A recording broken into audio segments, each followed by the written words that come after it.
ओम शांति। बोलो ओम शांति। ओम शांति। आज तारीख है 6/11/2022। मुरली से मुख्य पॉइंट्स। याद अर्थात योग द्वारा सर्व शक्तियों का खजाना अनुभव कर रहे हो। दूसरी पॉइंट, दुआओं का खजाना बहुत बड़ा खजाना है।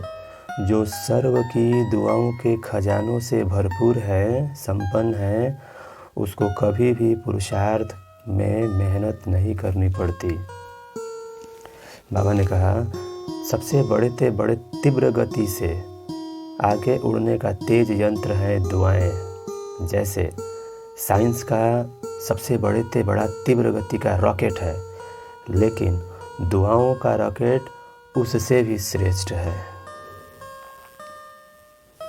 बाबा ने कहा, जितना खजाने को स्व के कार्य में या अन्य की सेवा के कार्य में यूज करते हो, उतना खजाना बढ़ता है। खजाना बढ़ाने की चाबी है यूज करना। बाबा ने कहा, सुनने वालों का बाप दादा दृश्य देखते हैं तो मुस्कुराते हैं। सुनने वाले समय पर परिस्थिति प्रमाण व विघ्न प्रमाण, समस्या प्रमाण पॉइंट को याद करते हैं कि बाबा ने इस विघ्नों को पार करने के लिए ये पॉइंट्स दिए हैं। ऐसा करना है, ऐसा नहीं करना है, रिपीट करते, याद करते रहते हैं। एक तरफ पॉइंट्स रिपीट करते रहते, दूसरे तरफ वशीभूत भी हो जाते हैं। बोलते हैं ऐसा नहीं करना है, यह ज्ञान नहीं है, यह दिव्य गुण नहीं है, समाने की शक्ति धारण करनी है, किसी को दुख नहीं देना है। सामने वाले जैसे कोई परिस्थिति या समस्या सामने आती है तो त्रिकालदर्शी स्थिति में स्थित हो, स्व स्थिति द्वारा परिस्थिति को ऐसे पार कर लेते जैसे कि कुछ था ही नहीं। इसको कहा जाता है समाना, अर्थात समय पर कार्य में लगाना। बाबा कह रहे हैं कि समाने वाले जैसे कोई परिस्थिति या समस्या सामने आती है तो त्रिकालदर्शी स्थिति का रूप में स्थित हो जाते हैं।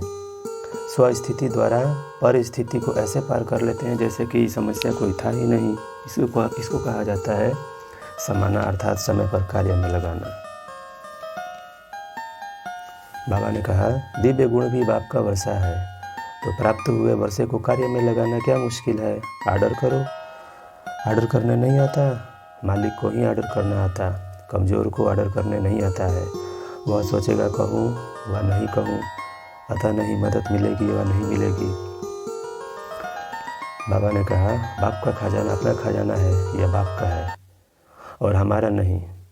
बाप ने किस लिए दिया? अपना बनाने के लिए दिया या सिर्फ देखकर खुश होने के लिए दिया? कर्म में लगाने के लिए मिला है ना। बाबा ने कहा, दुआएं किसको मिलती है? जो संतुष्ट रह सबको संतुष्ट करे। जहाँ संतुष्टता होगी वहाँ दुआएं होंगी। एक बात यह धारण करो कि दुआएं सबको देनी है और दुआएं लेनी है। इसमें कोई मेहनत नहीं करनी पड़ेगी। करके देखो, एक दिन अमृत वेले से लेकर रात तक यही कार्य करो। दुआएं देनी है, दुआएं लेनी है। आप देखो, अगर श्रीमत प्रमाण कोई भी कदम उठाते हो तो क्या अनुभव होता है? बाप की दुआएं मिलती है ना। और अगर हर कदम श्रीमत पर चलो तो हर कदम में कितनी दुआएं मिलेंगी। दुआओं का खजाना कितना भरपूर हो जाएगा। वरदान, साधनों के वशीभूत होने के बजाय उन्हें यूज करने वाले मास्टर क्रिएटर भव। अर्थात साइंस के साधन जो आप लोगों के काम आ रहे हैं, ड्रामा अनुसार उन्हें भी टच तभी हुआ है जब बाप को आवश्यकता है। लेकिन यह साधन यूज करते हुए उनके वश नहीं हो जाओ। कभी कोई साधन अपनी ओर खींच न ले। मास्टर क्रिएटर बनकर क्रिएशन से लाभ उठाओ। अगर उनके वशीभूत हो गए तो वे दुख देंगे। इसलिए साधन यूज करते भी साधना निरंतर चलती रहे। स्लोगन: निरंतर योगी बनना है तो हद के मैं और मेरेपन को बेहद में परिवर्तन कर दो। अच्छा, ओम शांति।